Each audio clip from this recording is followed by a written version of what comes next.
on the origin of stories, I wanted to explain storytelling in evolutionary terms and in general theoretical terms, but I also wanted to have some examples.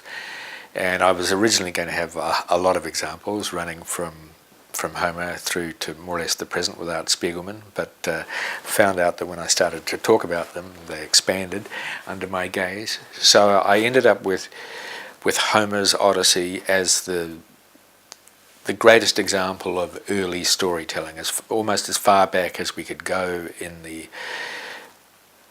emergence of storytelling, and know that we had an absolutely unqualified masterpiece. And in some ways the Iliad is even greater, but not quite as an example of storytelling. And on the other hand, I also wanted something from much closer to the present, and I wanted something that would go back to the emergence of storytelling for the individual, so as close to childhood as possible.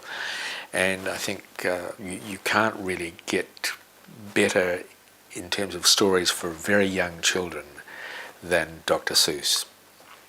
In Horton Hears a Who, which has always been one of my favourite stories, and I've actually used it in teaching at undergraduate and graduate level.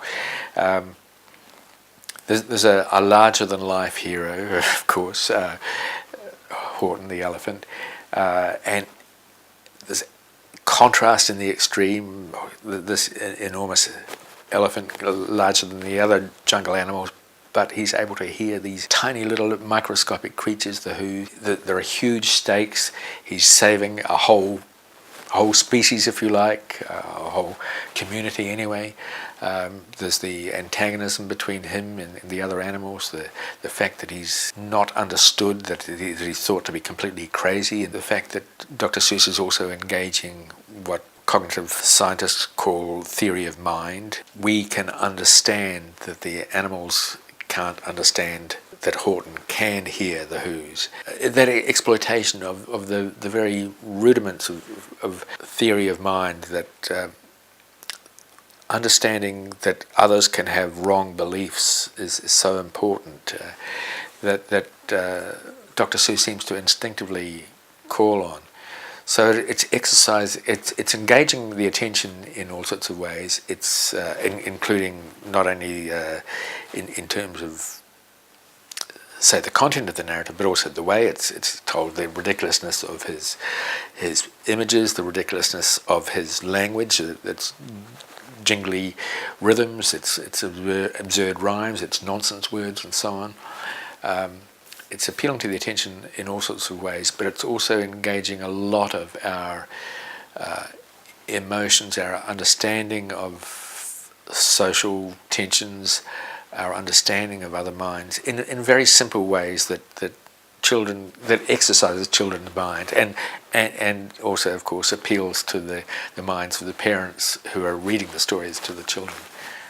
So yes, it was a perfect example. And another thing that appealed to me about Dr. Seuss is that the contrast between Homer on the one hand telling a traditional story, telling it in a highly original way, but it's a community which doesn't accept creativity as a primary value as we now do, and whereas Dr. Seuss is trying to prod the imagination of the very youngest readers by telling these fantastic stories, and he's deliberately inculcating creativity, and I think that's an important part of what storytelling does.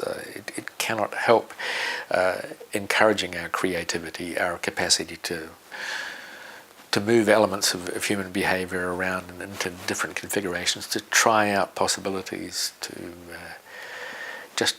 not accept the here and now, but to see that there are possibilities beyond.